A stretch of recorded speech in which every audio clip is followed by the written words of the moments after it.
If you're looking for clear, pro-life thinking, cutting-edge apologetics, and a fresh approach to abortion dialogue, you've come to the right place. This is the Equipped for Life podcast. Okay, so I am recording now the first ERI podcast from my house. It is coronavirus time, and just everything is different. And so I'm going to be probably recording some podcasts here in my home office. And there were a bunch of interviews that we were planning on doing as a bunch of the next episodes of the Equipped for Life podcast. And so I'm just going to move forward and do some of those. I won't always be able to have Rachel on, and that sucks because I really, really love co-hosting the Equipped for Life podcast with Rachel. But at least in today's case, it's just going to be me interviewing someone that I've been looking forward to interviewing this person for the last couple of weeks, ever since I invited him. But let me just kind of lay a little bit of foundation before I bring him on. We talk at Equal Rights Institute about avoiding confirmation bias. This is a thing. It's present in the Equipped for Life course. There's kind of two really related lessons. There's and two things that are these intellectual virtues that are hard for people to do. One is being open-minded. I get a lot of flack from pro-lifers about being open-minded, especially about religion, but that is my view. And that part of the Equipped for Life course is actually out as a public YouTube video. So I'll link that in the description. If you want to understand what do I mean by open-minded, what do I mean that I'm open-minded about even things like abortion, I explain that pretty carefully in that video. So I'll link to that. Well, we also talk about avoiding confirmation bias.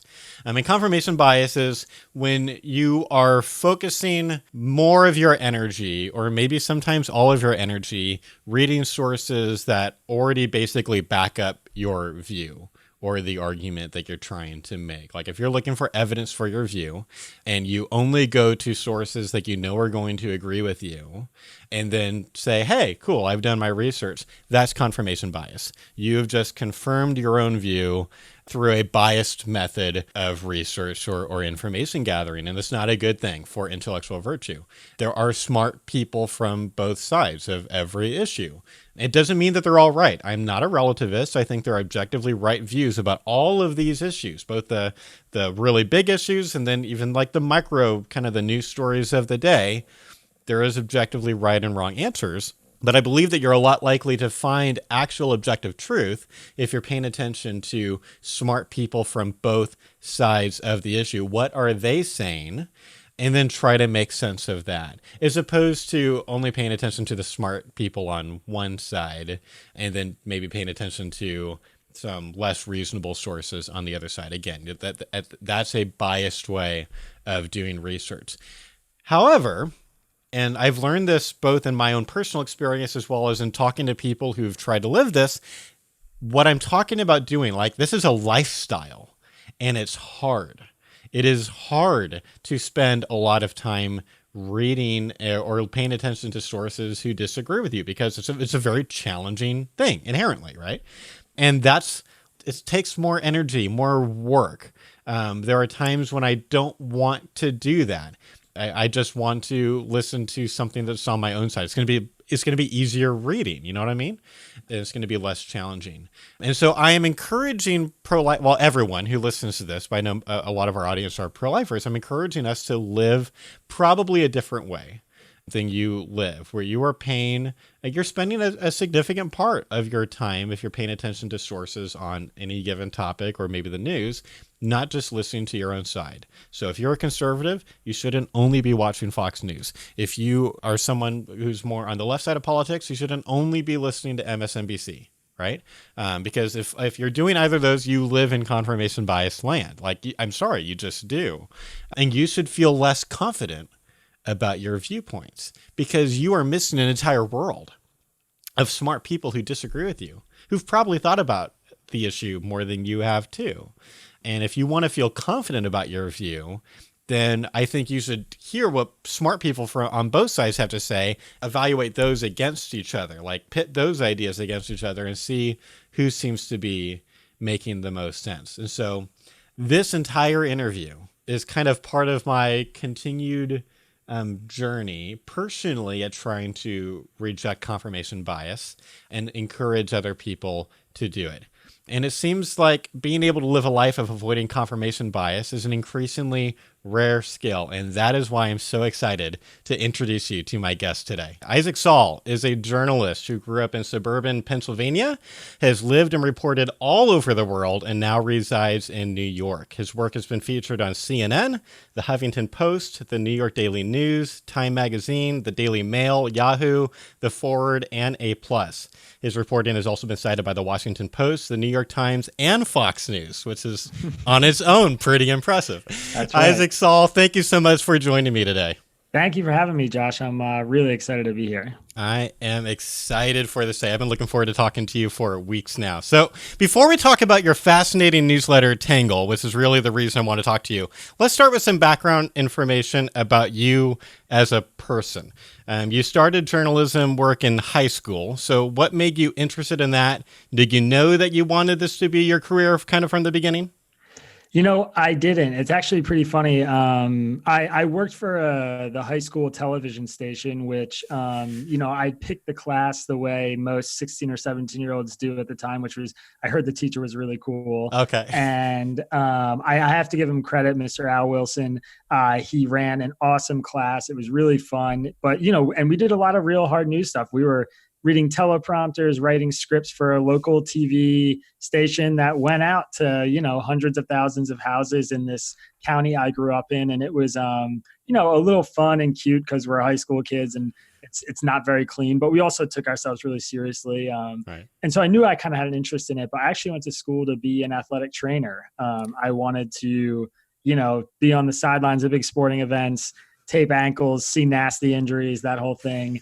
And when I got there to University of Pittsburgh, which is where I went to college, I spent about a year in their program. And, I took some writing classes, some gen ed stuff for English. And I just realized, in the middle of the year that those were by far my favorite classes.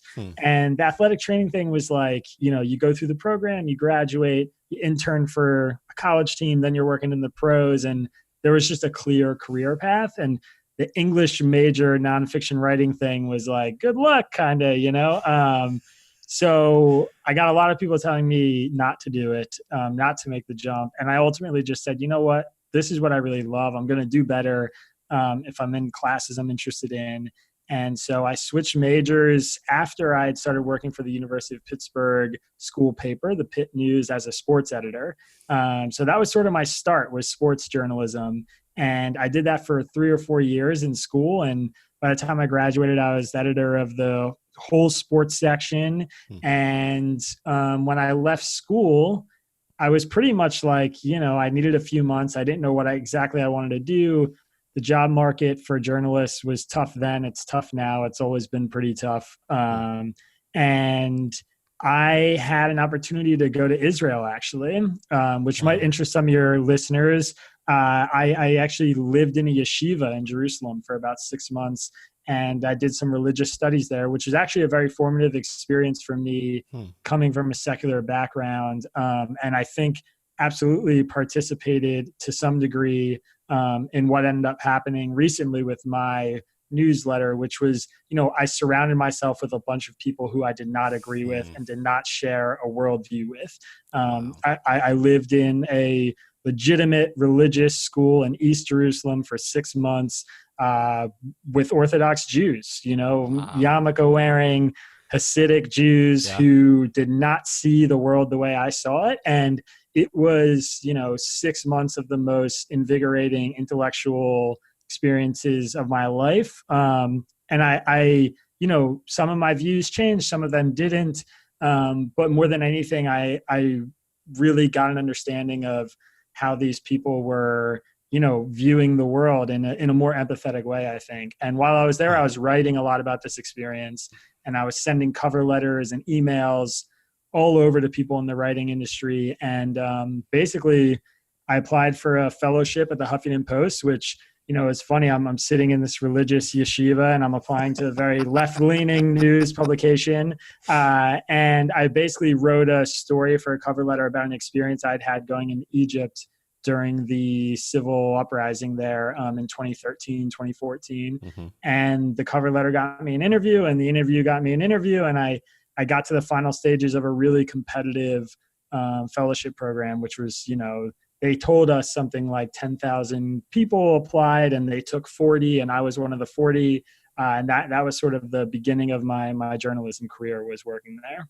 Okay, so this is fascinating. So I did not know about this part of your story before. So I want to ask you just a couple of questions about the time you spent in the yeshiva, because this seems to me like an inside out, like one of these like cornerstone potential like memories that like seems to have really clearly affected your work at Tangle. So what made you decide to do that? Like, not most people just, say, hey, I'm going to go spend 6 months doing this. Was it like all about kind of like, was it focused on like the idea of maybe being able to write a book? Was it like a research project? Like, tell me about that.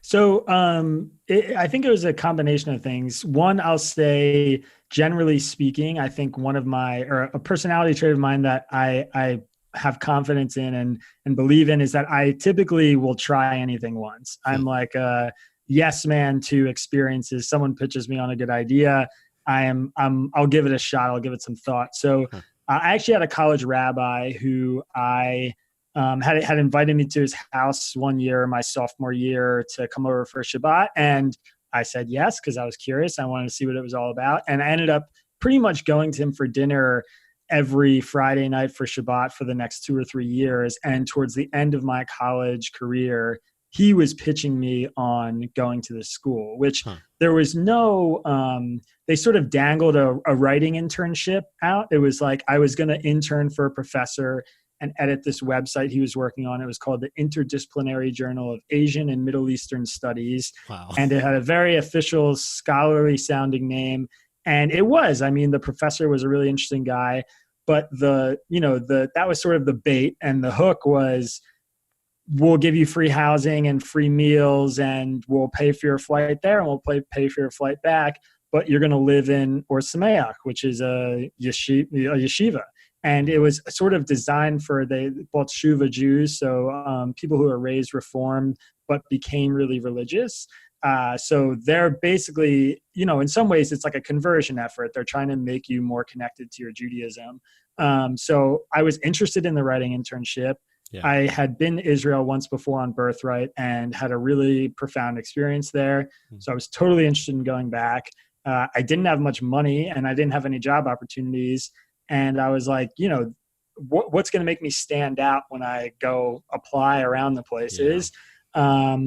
And how bad could it be? I'm interested in, I read all these mystical books about religion and God, and it's not like this stuff doesn't interest me. It interests most people. Why are we here? What's the universe here for? So in that respect, it was kind of an easy sell. The real concern or the question was, how intense was this religious school going to be? And was I going to go there and have this crazy conversion experience or something like that? But, I got these assurances that they deal with secular raised kids like me all the time. And that's sort of what the school's made for. So I was like, all right, I'll give it a crack. And, once I got there, I loved it. It was like I said, it was a phenomenal experience, and for sure one of the most stimulating experiences for me intellectually of my life, even now up to this point. Okay, one more question about this. You said something interesting, and you don't have to answer this if you don't want to. This is a little bit personal, but you said that you changed some of your views while you were there, and that speaks to me of open-mindedness, which is another thing that we talk a lot about here. I think open-mindedness and avoiding confirmation bias are these two really rare skills. Like, everyone thinks they do them, and most aren't. But you have evidence. You changed your mind after spending some time with some people. So would you be open to sharing any of the things that you actually changed your mind about during that 6-month period? Sure. I think probably the most important or the most memorable moment that I had that really changed how I sort of viewed both the religious Jewish world and my own personal experience was, I was bar mitzvahed when I was 13. Like most Reformed Jews are. And I'd say within a week of my bar mitzvah, I sort of walked downstairs and sat my parents down really officially and told them I was an atheist and I didn't believe in God and I was never going to go back to, Sunday school or whatever, because I hated Sunday school as a teenager now. And I think from that period until I was like 16 or 17, I was sort of in that atheism world. I had access to the internet. That was kind of my worldview. And then when I got to college and encountered philosophy classes and all these things, I started to sort of describe myself as an agnostic. I don't know what the answer is, and I don't have enough knowledge to say one way or the other. And during my time in yeshiva, I had sort of self-described that way to a rabbi there, who I developed a really strong relationship with. And he basically said to me, okay, you're an agnostic. What have you done for God this week? And I was like, nothing. I don't know what you mean. And he was like, well, you say you don't know. And I'm like, well, I don't. And he's like, okay, but if you don't know, and there's half of you that says none of this is, conducted by a greater power and we're all here by chance. And there's half of you that says maybe there's this greater power coordinating this whole thing that we're experiencing. You'd think that you'd spend, maybe an hour a week living or doing something for that other half of yourself that says that there might be this greater power here, but you're not. So you're an atheist, and that's fine. And you don't believe any of it, and that's okay, but you're not agnostic.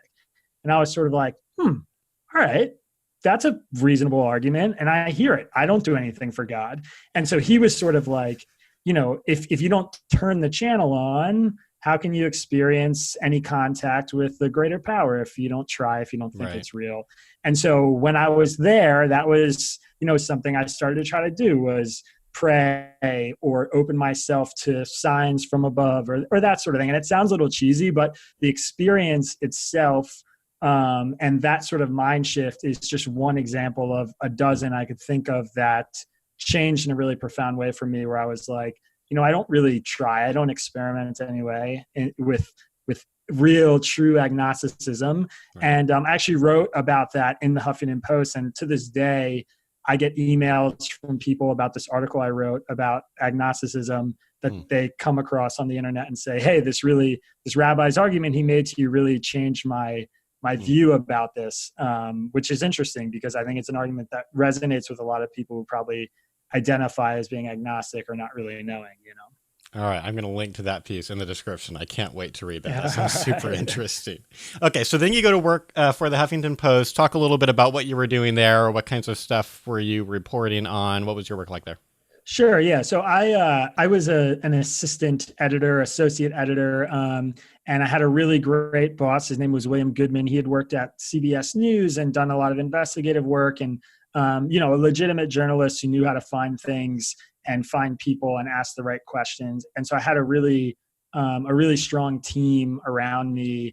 And when I first got there, when you're the young buck, and you're a fellow and whatever, the day job at that time in 2013, 2014 was driving traffic to the site. So we're looking for stories that are viral, that have shareability. It was in the days of Facebook when, you could get 1 million views on a story if you had the right headline, and news was everywhere on every social media channel all the time. And a lot of that's changed since then, but it was sort of like do that. And then, you could do your side projects, write about the stuff you really want to write about, like, my experience in Israel or other individually reported stories. And I was getting paid by the hour. I was commuting 2 hours there and back every day from Philadelphia. I came home and lived with my mom because, I have no money. I can't live in New York. And I'm getting paid like 10 or 15 bucks an hour or something. And so I was basically busting my tail to get that stuff done. And then I wrote pretty frequently about sort of the intersection of sports and politics and culture for the Huffington Post blog. And I don't know if you're a football fan or NFL fan, but but some of our listeners are, so go ahead. Great. So there was a time around that summer, spring when I was working there that the football player named Richard Sherman had gotten a lot of flack in the press because he'd gotten a game-winning interception. They stuck a microphone in his face afterwards, and he basically said, I'm the best cornerback in the game. That's what you get for trying me. He was very emphatic and big and tough. And the next day, all these newscasters were basically saying, this guy's a thug. He's a disgrace to the game. He's an embarrassment. It was sort of like he had mouthed off and been too eccentric. And he was a black guy. He had dreadlocks. He sort of looked the thug part that the mainstream media might frame someone as. Yeah. And I basically wrote a piece about Richard Sherman's story, which I knew because I was a fan of his, and that's that he grew up in the worst county in California for high school graduation rates. He went to Stanford. He was top of his class at Stanford and stayed an extra year when he could have gone to the NFL because he wanted to get a business degree because he knew there was more to life than football. And then he went to the NFL, became one of the best players in the league, and also now was one of the most charitable players in the NFL. Never cursed on camera, never been convicted of an off-field crime, none of this stuff. Just like a guy who genuinely grew up in a really tough life situation, made it, accomplished every goal he set his mind to, and now is giving back to his community. And, because he said he was the best, they call him a thug. And the story blew up. It got 4 or 5 million views on Huffington Post. I went on CNN to talk about my position on the story. I debated like the Thunderdome CNN anchor thing. And I did really well, I think, on TV. And the story got me a lot of attention just in the newsroom and in the space. And around that same time, Ashton Kutcher was building out a media company called A+, which is where I work now. And he pretty much scraped the internet to look for the most trafficked authors online, and my name popped up. And so he reached out to me with some business associates, and I was 23, 24, and he was like, he basically said, hey, you could be a small fish in a big sea over there. You could come here and put your fingerprints on something. You'd be like our first full-time hire, help us drive the future of the brand. And so it was a no-brainer. They offered me a salary raise, and I was making peanuts, and I was like, all right, let's do it. So it was very serendipitous. Timing was perfect. A lot of things fell into place. And Ashton sold me on his vision for the company, which was, he turns the news on and it makes him feel horrible.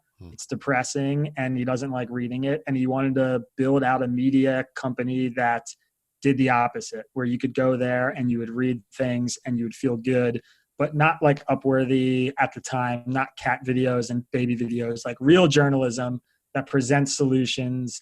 And I loved it. I was totally sold on the concept, and I felt like I was doing something good. It was new, it was fresh. Here's this famous, wealthy guy who wants me, and this is like, it's a no-brainer. So I made the jump, and that was about 6 years ago now, and I've been there ever since. Okay, so on your bio, you've been to a crazy number of countries reporting. Did you do a lot of that work at HuffPost, or did that all happen at A+, or is it just kind of a mix of both? It's a mix of both, personal travel as well. Okay. Probably my number one expense is travel. Like I save my money for a 4 or 5 day weekend to go somewhere I haven't been before. Because that's sort of like a thing that gives me the thrills in my life. But yeah, I'd say more of that was done when I was working at A+. A lot of that reporting, traveling to India and Indonesia and places like that, was doing work with them. That's fascinating. So I don't think read A+ before, but hearing that vision for it, I've definitely got to add that because that sounds really interesting. I just kind of assumed it was like Upworthy, which I was less interested in. So the fact that you're contrasting with that sounds really interesting. Okay, so now let's talk about Tangle. So how long, because Tangle's relatively new, right? Correct. I launched Tangle in August of this past year, so 2019. So it's less than a year old. Wow. And the push to launch it basically was that A+ went through an acquisition. We were bought by Chicken Soup for the Soul, the old book publishers. Right. Yeah, and they're sort of building out a digital footprint to go along with their print media empire. And under their leadership, we've sort of made a really strong push into the video space. So we actually don't publish written content anymore on A+. Okay. Which for me as a writer at first was like a pretty devastating change, because that was something I was really tied to my identity. But I've sort of found my way in the video space now as like a script writer and editor and managing the content team. So a lot of people left. There was a lot of turnover because, a decision like that changes everything in a newsroom. And this was my baby, I'd been there for so long, and I kind of kept my head down and then sort of waited to see how things played out. And I'm glad I did, because, I think it's a different challenge and it's a new challenge, but it's been good for me and it sort of brought a fresh thing into my life. But I really, really, really missed writing. And I also spent most of my time at A+ as a political reporter. So I had sources. I had, I knew things that were going on in the space. I had all these relationships with other reporters, with members of Congress, with people who were running campaigns. And I was like, I love this topic, and I think it's really important and interesting. I don't want to give it up. And so I made the decision I was going to start writing this politics newsletter. And I didn't just want to write a politics newsletter. I mean, there's millions of them out there, The Skim, Axios, Politico, New York Times, whatever. You can get anything for free. And my idea essentially was, I had seen from being on the front lines of this kind of stuff that it was just broken. From, the news industry fundamentally, I think, is broken, not to the fault of any journalists. I mean, there's plenty of blame to go around, but, I say this often, which is, you can basically predict someone's political affiliation based on whether they watch Fox News or they read the New York Times or NPR. Yep. And that is not good for the country. It's extremely not good. And we are seeing it play out in front of us right now. We're seeing why it's not good. And it's because people are living in two vastly different realities. And I had this fundamental concept of, I want to bring those realities under the same roof where people can see them and experience them and feel them in like a genuine way. That's not like, they don't have to read 10 articles from the Wall Street Journal and 10 articles from the New York Times and then make a decision about something. Right. And that was sort of the impetus for Tangle, which essentially is a newsletter where I highlight whatever the story of the day is. So just, the thing that's trending on Twitter, what's on the front page of the Wall Street Journal and the New York Times and Washington Post, what's the story that both sides are kind of debating, talking about, framing. And I lay out the facts as unbiased and neutrally as I can at the top of the newsletter. And then I very explicitly say, here's what the left's saying, here's what the right's saying, and here's my personal view on both of their takes. And immediately when I sent this idea around to friends and I pitched it to, 50 colleagues and former classmates and stuff like that and got some feedback on it, it was like, I love that. I would totally read that. And I was like, all right, I think I have something here. And it was like drawn up in a notebook. And then my former editor had told me about Substack, which is a newsletter platform. And she said she'd heard about some good writers getting on there. And she was like, you should check it out. I looked at it, super easy to use. And so, one Monday in August, after a month or two of scheming and coming up with a name and a logo and all these things, I just blasted out an email to about 50 friends who I asked to sign up for it.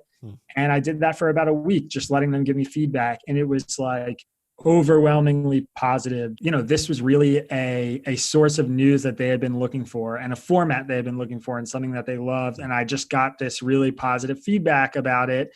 And I basically decided, that I had a hit. I made something that was really, really resonating with people. And the concept of just being really transparent about what your own biases are and really transparent about how each side was framing something just struck people as really refreshing. And I thought it might, but the response that I got to it has been much bigger and better than I initially expected. And both confirms my suspicions that there was something broken in the ecosystem and that there was kind of a hunger for this sort of thing. Yeah. I mean, this idea lives and dies on whether or not you can actually do a good job, I think, of charitably, fairly explaining both sides before you give your take. And this is what I've been so impressed with reading it now. It's been almost a daily read for, 2 or 3 weeks now. And I don't remember how I first found out about it, but I stumbled upon it somewhere. And I was like, after day 2, like, this guy's doing something really, really impressive here, because I'm reading this and I'm like always looking for straw men or like uncharitable, ways of depicting the other side. And this happens all the time from both sides on like every issue. And there's no intellectual virtue. And I'm seeing you, who clearly has views about these topics, it just felt like every single time, like I think I took a week before I felt like I was like, is he really this good at this? Because like I need to see the pattern. Like I might have seen like a really good day or two. And after a week, it was like every single day you've given a really fair portrayal to both sides, and you've given sources. You're showing like at least 2 tweets from both sides that kind of like are another indication of like they're saying the same thing that you've just said people are saying, and you're saying it in your own words, which is really hard. This is so hard what you're doing. I don't know if you know how rare you are, but you are summarizing in your own words people who you don't always agree with, and then giving your side. And that's the other thing I'm so impressed with, is sometimes you agree with the left and sometimes you agree with the right, and sometimes that changes day by day, because you're focusing on these kind of daily stories.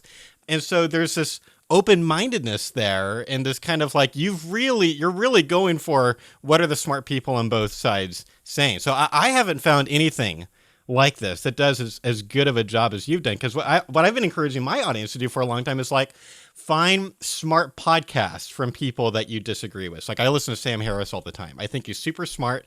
I don't usually agree with him on like religion, obviously. And sometimes I agree politics and sometimes I don't. But it's like, he's smart though. And I want to know what smart people who I think differently than me think. And then it's like, besides that, it's browsing Reddit like every day and just like looking for those gems, those unique, like, really kind of thoughtful articles or whatever. But like, you've done this thing where you've made it easy. You've compiled this into one daily, like 10-minute read, and that's become one of my daily reads. So I'm interested, what is your process like for making this every day? There's got to be a lot of work that goes into it.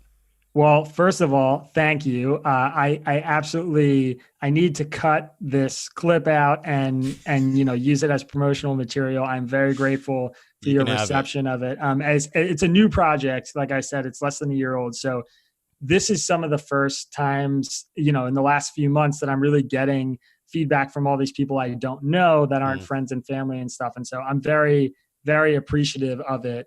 And I think like, one thing that's really interesting for me is that my views actually change sometimes during the process. That's so you're cool. Asking what's the process is like for me, and what it's like is that I'm really trying to immerse myself in both sides' take, and I always write my take last because I'll see the news break on Twitter and read some stories, and it all comes across, and I'm like, okay, I think I have an idea of what's going on here, and I feel the way I feel about it. And I'll say transparently, I would describe my views as left of center. And I'm transparent about that in the newsletter. But what I found is that I don't really even know what that means anymore, because I find myself agreeing oftentimes with things people on the right are saying. And, so my process is essentially I see a story that I'm like, okay, this is what people are going to be talking about. And the first place that I'll read a big story like that in is always the Wall Street Journal. And that is, that has come from months and months of doing this, but I find that they are maybe not even necessarily the most balanced, but because they have sort of a conservative reputation, I find I'm seeing quotes and information from their articles that I don't necessarily see when I read the New York Times first. And so I'm conscious of the fact that because of my views, if I read the Times first, I'll get like immediate confirmation bias, and it can almost make up my mind before I go anywhere else. So interesting. So I try to just be active about kind of stepping out of that early on. And then I'll read the Times, and then I'll read the Washington Post, and that'll be like my 3 base layer just to get a jumping off point. And then it's sort of like the slow command tab foxnews.com and Huffington Post and Breitbart and the Daily Cost, and sort of step into those like really more partisan spaces. Yeah. And because, when someone's writing for a news outlet like Fox News or Huffington Post, which I'd compare foxnews.com to huffpost.com. I think they're sort of like a balance to each other. Yeah. They are writing with a little bit of an agenda. There's great reporters there. That doesn't mean they're lying. It doesn't mean it just means their sources tend to have certain views, and they personally have certain views. And so they seek out certain facts and data points to kind of clarify those views in their stories. Which and that's is the textbook definition of confirmation bias, though, right? Yeah. As long as you're reading it with that knowledge, then that's okay. And so,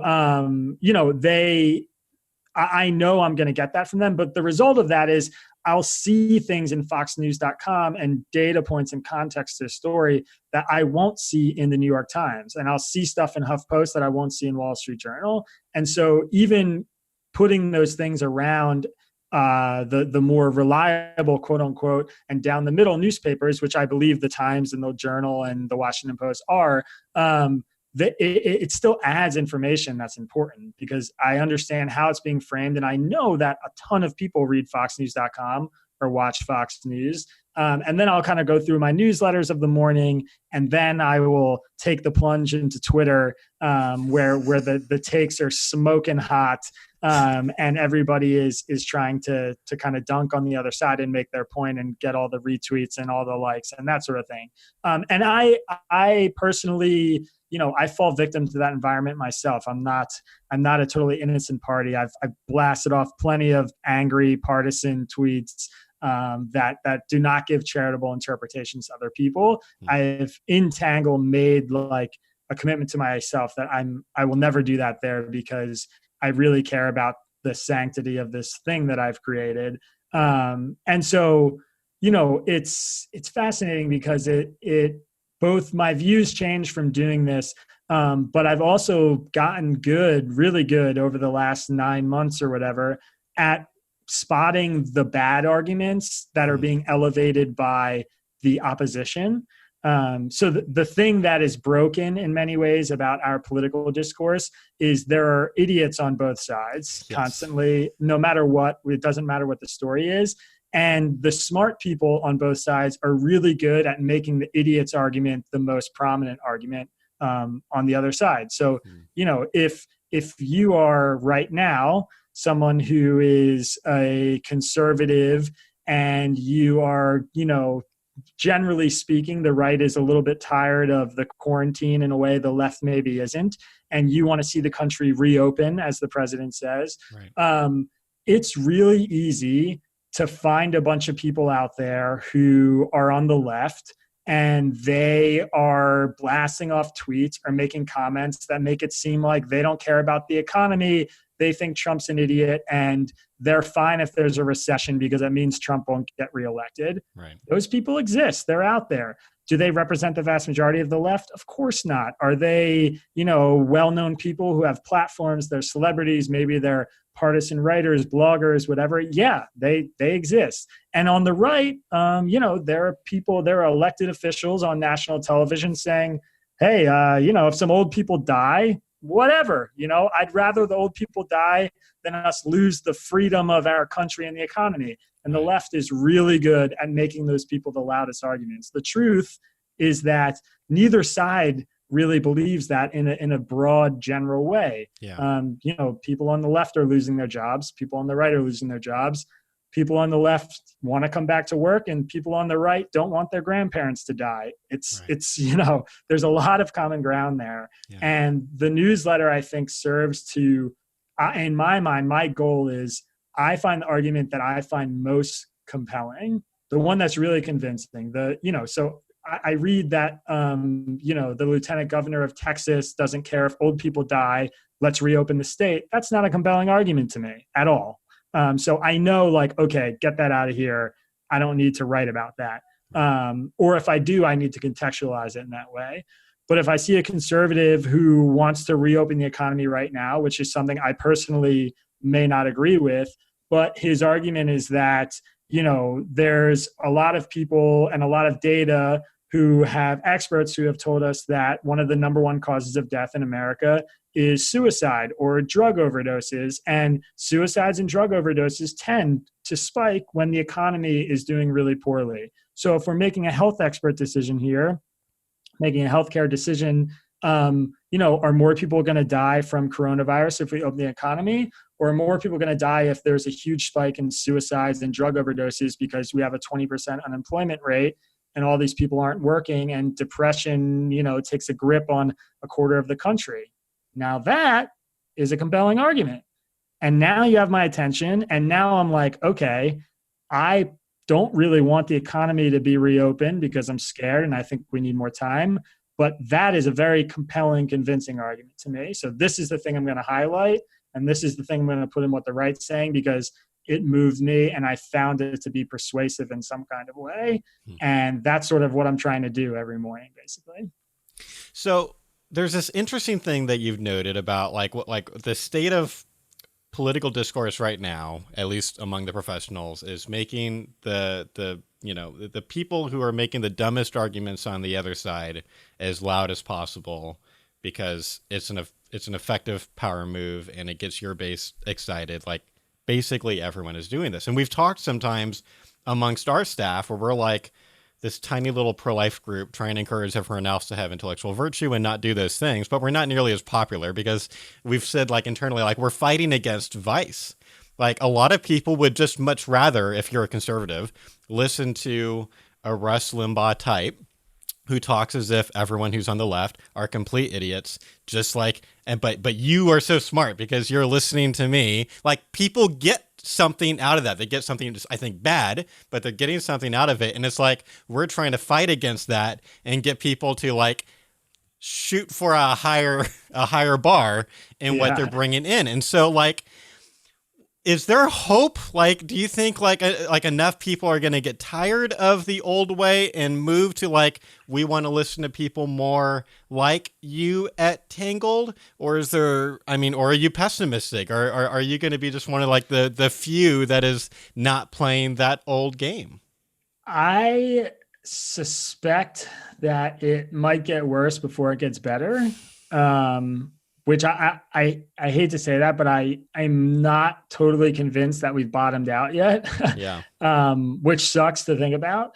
But I do think that there is a huge news fatigue and like an outrage fatigue that's coming. Mm-hmm. And I think I started to say this, or I said this earlier, but one of the things I hear the most from readers is they write to me and they say, "Thank you so much for this newsletter.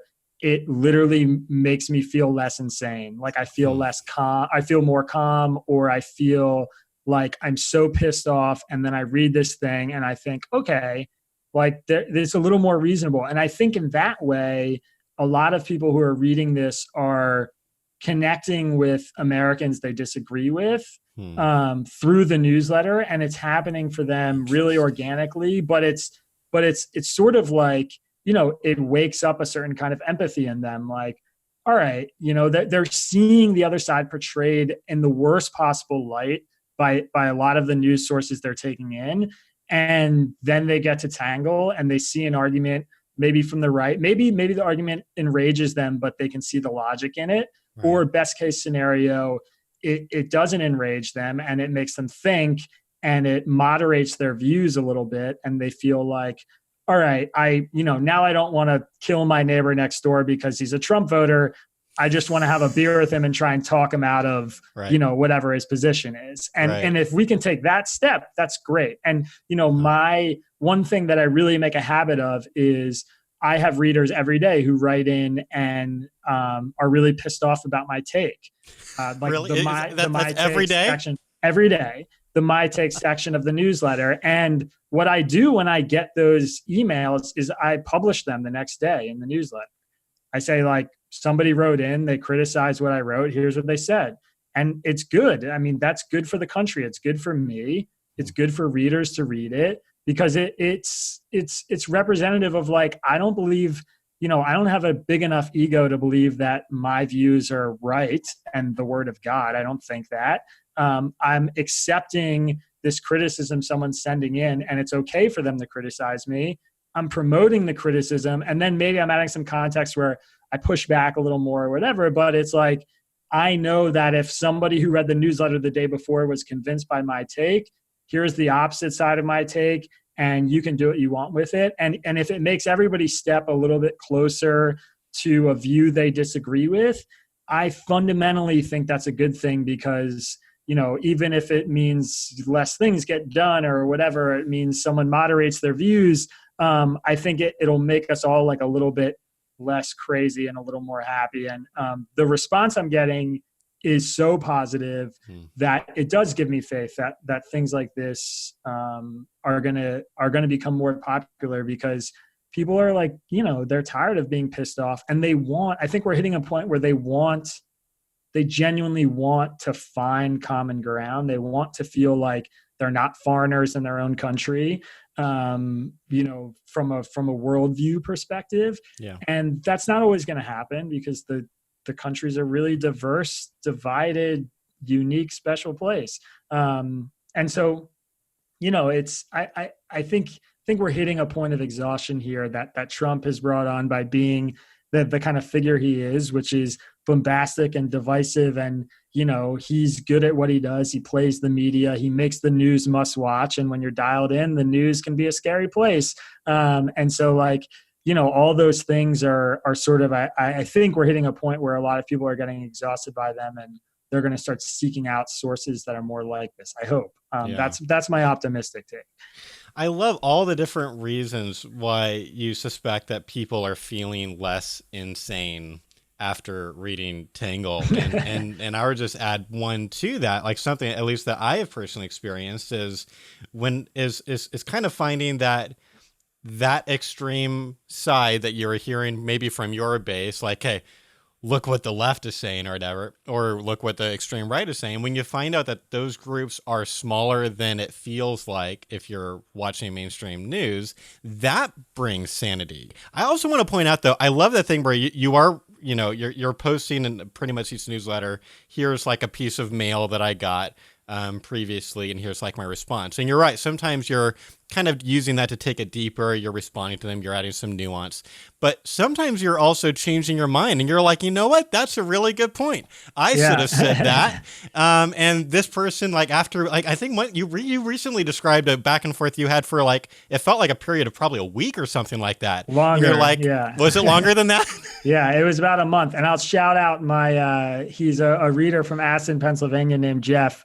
And he's a really smart guy, and he writes to me frequently, definitely at the top of the list in terms of the number of emails I've gotten from readers. And a lot of his emails are him taking issue with something that I said. His politics are very to the left, which always like fascinates me, because most of my media career, from working the Huffington Post and A+ and some of the writing I've done, I publicly endorsed Hillary Clinton in 2016. I'm always being accused of being a lefty. And so here I am writing this newsletter, and I'm getting an email from a guy who's left of me, who's just, often pissed off because he thinks I'm taking too moderate of a stance or whatever. And we're emailing each other like 1,000-word back and forth emails where we're arguing about a topic. And basically he had taken issue with this one sentence I'd written in like early March. That was pretty much, that was me saying that, Democrats and liberals had criticized Trump for shutting down some travel from China, and they had called it xenophobic and racist. Mm-hmm. And he basically wrote to me and said that never happened. Like there were liberals who criticized it, but I can't find a single elected official who matters. There were like 2 small representatives who called it xenophobic, but outside of them, none of these people that you seem to be alluding to actually called it xenophobic or racist. And I was like so sure that I'd seen all these things on Twitter and all this stuff, and I'd been reading that narrative and it's something Trump has said over and over again, Democrats criticize me, whatever. And every time I mentioned it or the topic came up, boom, like first 20 minutes the newsletter went out, I get an email from like, I'm still waiting for you to find me a Democratic elected official who said this. And so I got so annoyed that I spent like a whole weekend, and like hours looking for this. And it just turned out that he was right, that there had been criticism from some activists and some like pundits and people online, but I really legitimately could not find Democratic elected officials who blasted Trump in any kind of meaningful way for restricting travel from China. And so I updated the newsletter, and I shared an email, like a piece of an email that he wrote. And I said, we had a back and forth for weeks. And I got to be honest, like, I don't think I would write that issue of the newsletter the same way if I wrote it again today. And so, props to Jeff. He did not let this go. And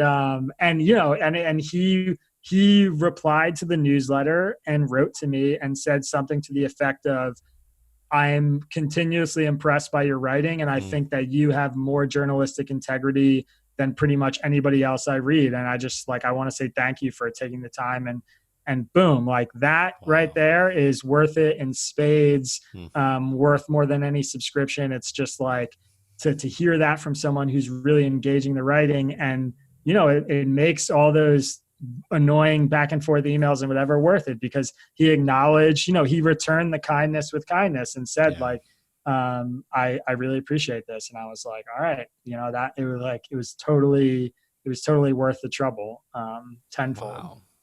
You're really leading by example what intellectual virtue looks like. So you've partially answered this, I think, today, but I want to know if there's anything else you can think of. I really think that the skill that you have of being able to every day spend a lot of time reading sources from both sides, both kind of like reasonable, kind of in the middle, and then getting all the way out to Twitter and how crazy that can get. And insanity inducing.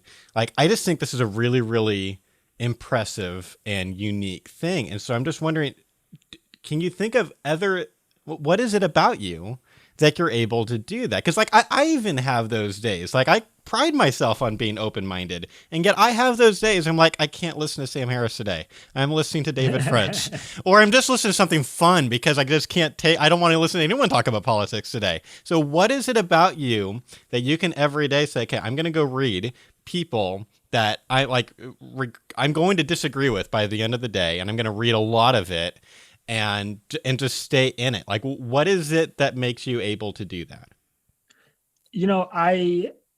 I think personally for me, I'm sure there are a ton of things about my upbringing and growing up in the place that I grew up in, where there were a lot of diverse political views.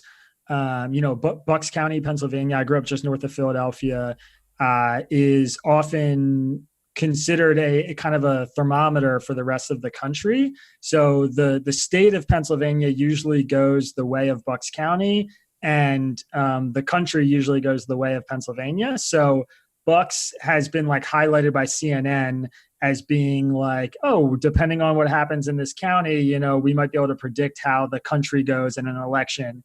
And there's just sort of like a blue collar, white collar, conservative, liberal split. And so I think I grew up with people who had different political views than I did. And I think I went to school in Western Pennsylvania, which, I was raised in a liberal household. Both my parents are to the left. And I went to a school where, I met people who had never met a Jew before, and real country, Western Pennsylvania, Ohio, West Virginia students. And so I interacted with a lot of people like that. And then I think from being in the public space a little bit and writing and getting in the comments sections of articles I wrote and Facebook arguments and all these things, I went through a period of time where I was really antagonistic and really sort of dug my heels in on the left side of certain arguments. And then, I had a few experiences where I met people like that who had different views than I did in real life, who were like so nasty online, like other reporters who were conservatives or whatever. And it was like so easy to just have a beer and talk to them. And, it sounds like the sort of corny cliche political thing, but it was just true for me.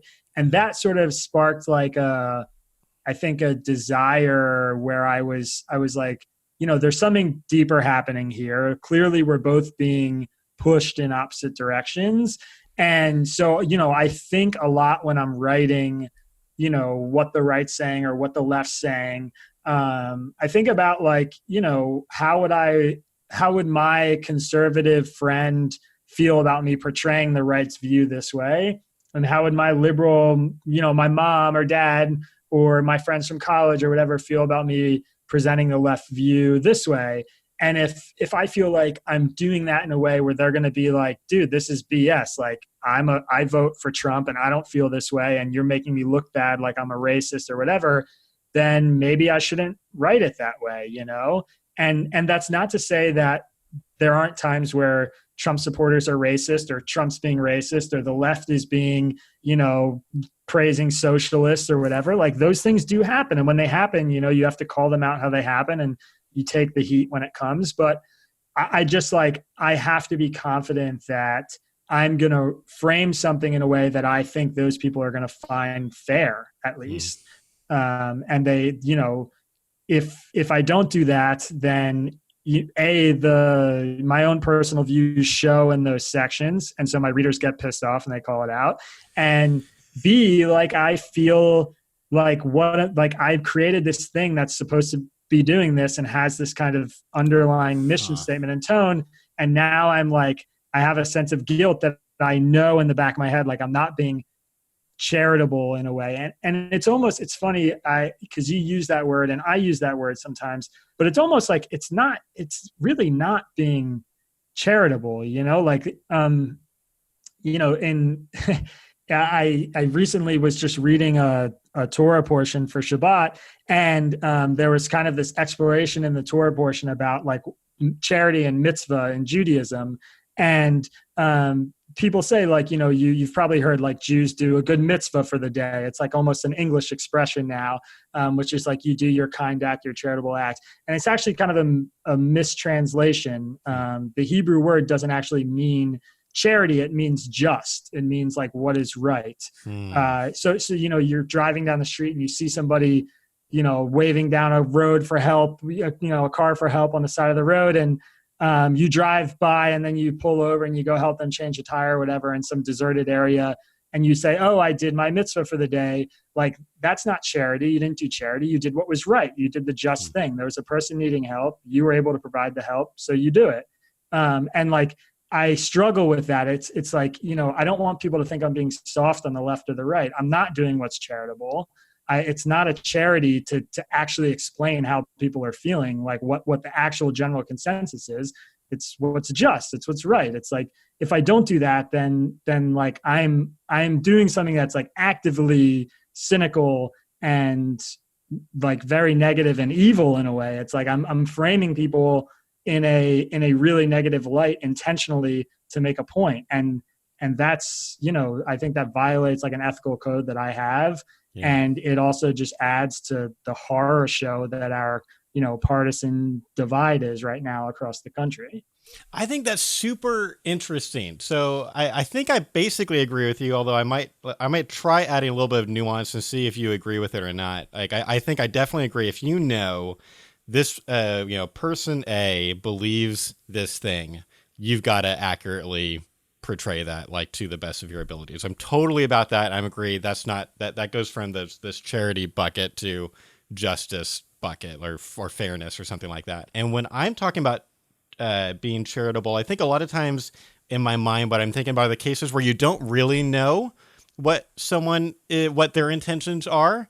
And so you're trying to kind of at least start by giving them the benefit of the doubt and assume, okay, maybe this person's not saying this thing because they're dumb or bad or something like that. Let me start with the benefit of the doubt. What is the most charitable read I can, that's most charitable plausible read, not one that's really, really crazy out there, but plausible and charitable read, and kind of go from there. And in that case, you're kind of working from you might not have all of that information. Would that be fair, or is that still, am I talking about basically justice all the way?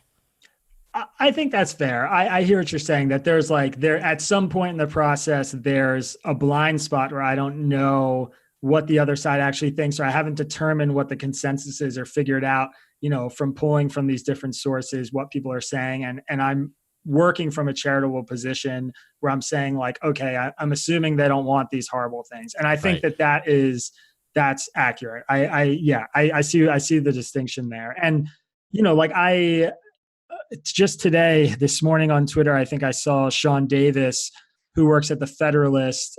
He's one of the co-founders of the Federalist, which is, open about being a right-leaning place. And yeah, I saw he had some tweet up that was Democrats are advocating for the shutdown of the country because it's worth it for millions of people to lose their jobs and have their livelihood destroyed because all they care about is getting Trump, beaten in the next election. Oh. And I read that and I'm come on, like, first of all, the media is bleeding jobs. Like, I know dozens of friends already who have gotten laid off who work at media outlets. So getting everyone to shut down the economy is not good for journalists. Like, we're the first people to go, like our industry is already was bleeding jobs 4 months ago, Yeah. And secondly, it's like these people who are getting laid off, they're in Democratic cities. Many of them are Democrats, they're in elected official representatives, home states and towns and counties. Like, this isn't good for Democrats. This isn't going to play well for anybody. The country is, bleeding jobs and people are struggling, and that's bad for everyone. So like, that is the kind of stuff that I'm really trying to extinguish, which is like, that is not an argument I think the right's actually making. It's just an argument one person on the right's making. Yeah. And a lot of people on the left are going to take that argument and dunk on it. And I did it this morning on Twitter because I was just like, this is horrible and I hate this. And like, and I know it's like, I'm platforming that argument in a way that's probably not productive, but I'm also like, I just can't let that sit there and not comment on it because it's so gross to me that he's trying to frame me, a journalist, as wanting the country to go into this horrible place. And so like, I guess that kind of thing is the opposite of what I'm trying to do, which is like, he's starting from a point where he's assuming the worst, and it's not hard to construct an argument to dunk on the other side when you are coming from that place. It's actually rather easy, which is why I find it so sad that so many people are doing it so frequently. It takes no intellectual rigor, It's not, if I wanted to be a partisan lefty and get 1 million followers on Twitter, I'm fairly confident I could do it in a few months because I know the space well enough and I've seen the formula, and it's just find the worst argument that someone who's famous and known to be a conservative is making, elevate it, make a really nice, quippy, snarky comment, and back it up with some data and, send it to the right people and they'll share it. And boom, you get 5,000 more followers. And, a lot of people are using that formula, and it's not particularly good for how things are going right now. Yeah. So what's so interesting is like that case example, like I'm struggling with whether or not like, I feel very, very sympathetic to you tweeting about it, and I'm trying to figure out why, because you're right. That basically is exactly the thing you described earlier, where you're giving more of a bullhorn or whatever to this pretty extreme view. But then at the same time, like I'm bugged at Sean, and I don't know Sean, but if the way you portrayed the tweet is accurate, I'm assuming it is, like it lacks so much nuance. And I don't think it's just one guy. Like I have conservative friends who would basically agree with the way he said that, which bothers me. And so there's some part of me that wants to say like people should respond to untruth with some truth. And like, I feel like my judgment on you, like whatever your response would probably have a lot more to do with how did you respond? Are you being really snarky and obnoxious in response? Or are you just being like, no, dude, that's not true. And here's why, or whatever. Like, I feel like there's got to be some of that.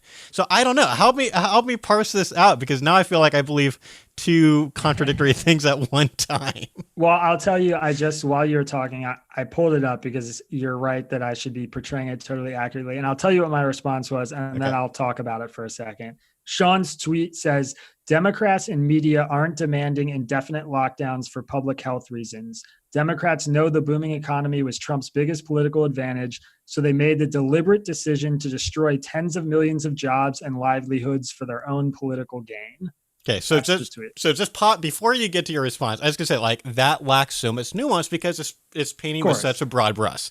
It's right. All the Democrats and media don't have one single intention. Like it's like the world is so much more complicated than that. Yeah, and I'll say one word of advice I have, and this is like a golden rule that I tell my readers all the time. Anytime you're reading a tweet or commentary and you hear someone describe the media as a monolith, just stop. Yep. Get out, immediately leave, because anybody who talks about something as nuanced and diverse and different as the media, as one blob, one entity that's moving around doing things, they're lying to you. They're leading you down a path you don't want to go. Yeah. So my response was, Thousands of journalists have been laid off or furloughed in the time around this tweet, and another 5+ million Americans, millions of whom are Democrats, will file for unemployment this week. But Sean's quote-unquote news outlet keeps its funding a secret while he tweets this crap. So not my best, right? I really liked the first half. Right. Really like the first half, bring people in with the and then the Federalist is it's sort of the joke about the Federalist is people always ask who funds the Federalist, because they have an infrastructure where they don't disclose how they make money. And it's sort of like the worst kept secret in the media world that the Federalist is funded by a lot of really wealthy conservative donors. And their job, their mission is to do this, to frame things as far to the right as they possibly can. So yeah, it's like, it's 6 a.m. and I see that tweet and I've had only half a cup of coffee and it's not, and that's the kind of thing that I wouldn't necessarily, it's not relevant what the Federalist's funding is. What's relevant is sort of the first half, which is that, 5 million people are going to be unemployed this week, and many of them are going to be Democrats. And journalists are suffering from the economic consequences like this, just like anyone else, if not worse than other people. And, pretending otherwise is you're just trying to make one side hate the other. And there's nothing good coming from that. And it's just so easy. It's so easy to do that. I showed it with the second half of my tweet. It's really easy. Yeah, it didn't take a lot of thought for me to make that little poke at him. It's like, I can do that. And I've tried really hard. And it takes a lot of effort to not do that in the newsletter, because it's, you have to put yourself in other people's shoes, but you also, I guess to your point, you have to start from a little bit of a charitable position and assume that, the vast majority of conservatives or liberals aren't evil. They just sort of see the world a little differently than you do. Right. I love your self-awareness too. It's like, this shows like, we're all doing our best here and we're all working in like this broken system, and we're all I screw up all the time too. Okay. You've been super generous with your time. I've got a couple more questions for you and then we'll wrap this thing up. I'm really curious about this. How has your work at Tangle affected your personal relationships with people on both sides of the aisle? Obviously, some of your friends like Tangle and they were kind of in that early 50 and were really excited about it. But do you have this thing happen where, your really conservative friends get your personal kind of close friendships where they're upset with you because, on this one day you kind of side with the people on the left and vice versa. You've got friends who are maybe more extreme left than you, and they're like, how could you agree with anything Trump said, to like that kind of thing? How has this affected your relationships? Because I know I find myself not wanting to post political views on Facebook, especially if I know they're going to be different than most of my friends, because it's like, I just don't want to deal with the hassle. Like social media is like, the comments are all Chernobyl sometimes. It's really bad. Yeah. So how has this been for you? I'll say confidently, across the board, it has improved every one of them. Wow. Why? I think, I'll say for sure, one focus group that I can refer to is the people who I am like not particularly close with, but I'm Facebook friends with, who have been sort of tracking my writing and interacting with me on Facebook and interacting with all my friends in the comments section, and sort of doing that whole thing. And then the people who I converted from a Facebook follower or a Facebook friend, somebody I knew from high school, someone I met once at a party that had political views far to the left or far to the right, who now came to the newsletter, have been like, oh, this is like you at your best. Like, this is the version of you that is like the most level-headed, the most fair, the most sort of thoughtful. And they had previously gotten the version of me that's like, making a quippy remark on Facebook or whatever. So those people for sure across the board have all been like, this is really good. I love this. I'm so glad that I stuck around and we argued it out for the last few years, because it was like worth it to get here. And my personal friends, I think like most of the country are into it and like it, and it's improved our relationships because one, they are now interested in and engaged in stuff that I'm interested in and engaged in. So I've, real life conversations about something I brought up in Tangle. And two, because it gives them an excuse to reach out to me and say, hey, I really like this thing, or I hated this thing that you wrote. And then we get to chop it up a little bit. And then I'm in touch with a friend, which is great. And three, I think, just from a product perspective, a lot of my friends seem to really like it. They have 10 minutes a day to put into, what's happening with our government and the world. And previously they felt like 10 minutes wasn't enough to know what was going on, and I think most people feel that way, and most Americans feel that way, which is another feature of the newsletter that's very intentional, that I try and keep it relatively short. It's a pretty in-depth, and I wouldn't say it's a simple thing, but you should be able to read it in 10 minutes. Right.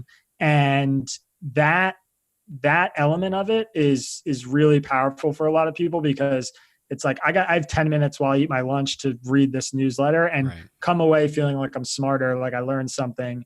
And so a lot of my friends who they want to know what's going on, they're interested in the world and politics, they vote, but they don't have time, like I said before, to read 5 articles here and 5 articles there and then form a really informed position. And now they sort of have like a home base where I link to a lot of stuff, I source everything, and they're like, okay, if I want to read this, I'll click that, and I can, it's like a jumping off point for them. So I think they just genuinely like the product, which, is a good thing. If they hated it, things would be a little awkward, but, I feel good about that. And so, yeah, I think overall it's been good. And from a partisan political perspective, I hear from a lot of people who I don't share political views with, who I'm friends with, who just, even if they're like, I don't agree with your take, they feel like their view is fairly presented, and that just makes them respect me. Yeah. Because they know that I'm putting in like a lot of effort and work to do that, Yeah.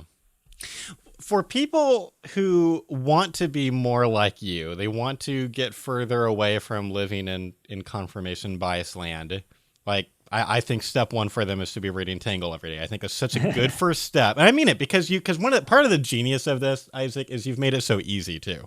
You've put it in a daily email. I love you put at the top, here's how long this is. Like, I need to start doing this with our blog posts, because you just kind of get this instant buy-in. Like, okay, I can read an 8-minute long email, right? Yeah. And so like it's brilliant. If that's step one, what is step two for people who are wanting to become more intellectual virtuous, and I guess specifically kind of engaged in politics and the news of the day?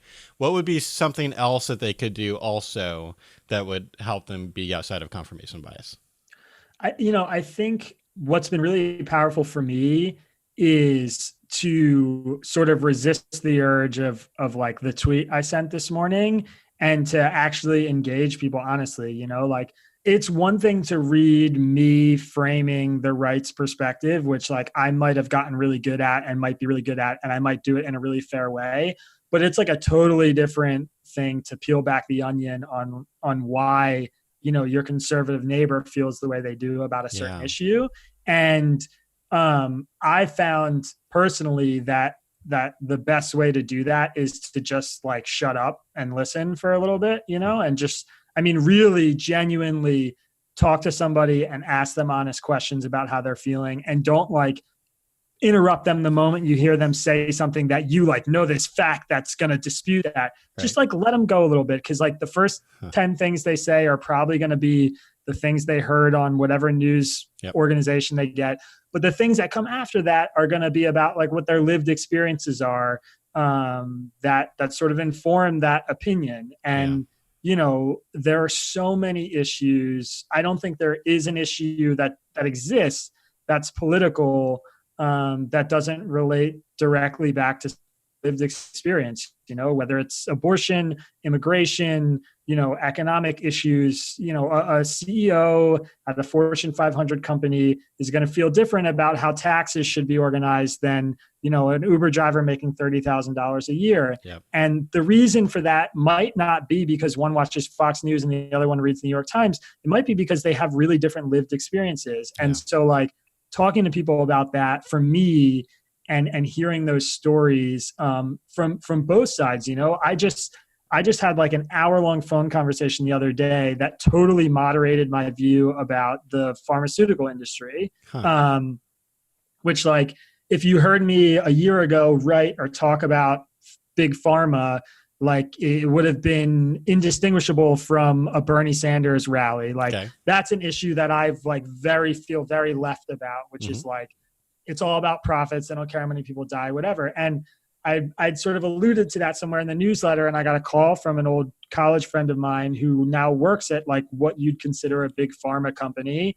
And he was basically like, just called me on it and was, asked me some questions, prodded me for how I felt the way I felt. And then, we had a big discussion, and then we had an email follow up about it. And, he made a really compelling case about why the pharmaceutical industry needs to have so much profits and how expensive it is to test a drug, and how the money in the industry makes it so much safer for consumers like me. And, he presented a lot of arguments that I just legitimately never heard before. And he learned all of this stuff from his lived experience from, he was a lefty on the issue 10 years ago. And then he career-wise ended up working at a company that had, big pharmaceutical interests. And he saw a different side of it. And that experience changed his view on it. And I felt like I hear big pharma and I like immediately see some evil rich guy, like twiddling his thumbs. And now I had like a friend who I loved and respected and knew to be a really good, honest guy being like, hey, it's not actually like that. And I think it's kind of dishonest how you framed it. And just giving him a chance to sort of say his piece changed my perspective or moderated my view. And like, I'm not sold on what he said 100%, but I'm certainly going to think about it every single time I write about big pharma for the rest of my life. And it happened because I picked up the phone and I let him go off on me, and I gave him the space to sort of, make his argument. There is so much intentionality to what you do. Like, I feel like I could have said that 5 times today. It's like you are making choices. You are making very, very intentional choices that are getting these outcomes. Okay, final question. Who are your favorite intelligence sources from both sides? So I've got like David French on one shoulder, and I've got like Sam Harris on the other shoulder. Because the thing is, like, when people sometimes first start getting out of confirmation bias land, sometimes the mistake they make is they're listening to smart people that they agree with, and then they're like reading dumb memes from the other side or whatever. And they're like, oh, I'm listening to both sides. Like, no. You got to listen to smart, reasonable, not strawman-y, people from both sides who've really thought about this. So that's why I'm like David French and Sam Harris, but I know there's more. Who are your favorite sources on both sides? It's a great question. I think from the right, I'll start there. I also really enjoy David French. I read his work a lot. And I also read Jonah Goldberg, who works with him, and Noah Rothman, who sort of is in the same circle as those guys. And I like their stuff because I find that they sort of have an honest transparency in their writing about where they're coming from. And, they don't try and set up straw man arguments. They don't necessarily, disclose exactly what their partisan backgrounds are, but they're quite transparent about like why they feel the way they feel, and their writing, they're really good at that. Yeah. And then there are a few really interesting people on the right who I recommend to anybody who asks. One is Coleman Hughes, who is a younger African-American guy who writes for Quillette, and he is a Black conservative, which exists, by the way. There's lots of them, and like they are totally forgotten in a lot of like the sort of like the mainstream political scene. I can't tell you the last time I saw a Black conservative on MSNBC, and maybe I missed it. I don't watch a ton of MSNBC, so don't send me an email saying I was, I could be wrong, but it seems rare. And I found him through Camille Foster, who is the host of a podcast called We the Fifth podcast. And they're sort of like libertarian, kind of center right.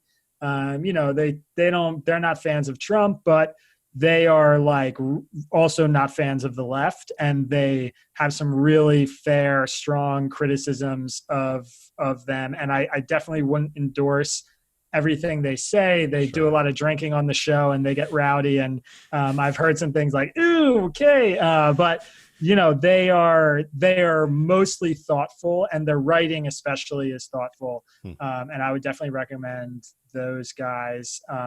And I don't know how to say her last name, but she writes for the New York Post, Karol Markowicz, I think. But she's like it's funny, you realize when you spend so much time reading that you don't know how to say some people's names because all you do is read them. Yeah. But she's a really good writer for the New York Post, which gets a ton of flack because it's a righty, tabloidy type magazine. But she's written some op-eds, especially recently, about Andrew Cuomo that have sort of brought some views I had to the right. So I would recommend her, and I'll try and send you an email with the correct spelling of her name. And on the left, I'll just, before I say anything, I want to just say that I sometimes I worry about identifying certain people as viewing them on the left, because I think there's a view amongst conservatives that the media is very lefty and partisan lefty. And that's a perspective I've actually written very critically about, because I think it's easy to seek out lefty journalists, but I think there's tons of right-wing and conservative people who are extremely popular. Television might be more to the left because you have CNN and MSNBC and CBS and ABC that all sort of have a little bit of a left tilt, maybe a really left tilt. And then there's only really Fox News as like the conservative voice. So I hear that, but there's the talk radio. Right. Then the top 10 podcasts and radio stations are all conservative. So what are you defining as the media? Fair. So, one of my favorite lefty reporters is Matt Fuller. He works at the Huffington Post, and he's a congressional reporter. He is very famous for basically predicting the exact vote that's going to come down on a bill in Congress, which I will tell you from trying to do it myself, that's an incredibly hard thing to do when hundreds of people are voting with all different interests. And he's really good at just understanding why people are doing the things they're doing. And I find his writing at the Huffington Post really fair, even though it's explicitly to the left. So he would be one person that I would absolutely suggest that you follow. And then, who's another? I'm trying to think of someone that maybe people wouldn't really know, like Matt. Someone like David Brooks maybe isn't super far to the left. He's sort of like an old wall centrist guy, but I love the commentary that he writes, and I typically read it. And I think it's, he gets a lot of flack, but I think it's pretty nuanced. And then Adam Serwer from The Atlantic is probably one of the best. I think in terms of people who I read and they change my mind on an issue, I would point you in his direction. If you're looking for someone who is going to actually move you really with their argument, he is definitely up there for me. I find him, making me want to frame a story in a more left way. And then Mehdi Hasan is in terms of interviews and television, is a really strong interviewer. He's good at kind of holding people's feet to the fire. And he's hated by people on the left and people on the right, which I think is a good sign mostly. So those would be the list is exhaustive. Yeah. If you read Tangle, you'll come across a lot more, but those are just some names I can remember that come to mind. I will list all of those sources in the description so everyone can choose to follow those people and kind of further get outside of confirmation bias.